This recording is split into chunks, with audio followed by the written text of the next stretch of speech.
An annual service returned to the Greater Mount Carmel Missionary Baptist Church today. Members gathered to celebrate 161 years since President Abraham Lincoln signed the Emancipation Proclamation freeing slaves.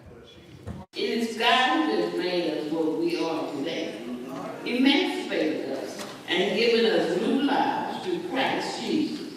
We don't have to wait for Juneteenth to get the good news. Well, it was last summer, the Abraham Lincoln Presidential Library and Museum in Springfield, Illinois, gave visitors the opportunity to see a copy of the Emancipation Proclamation with Lincoln's signature on it.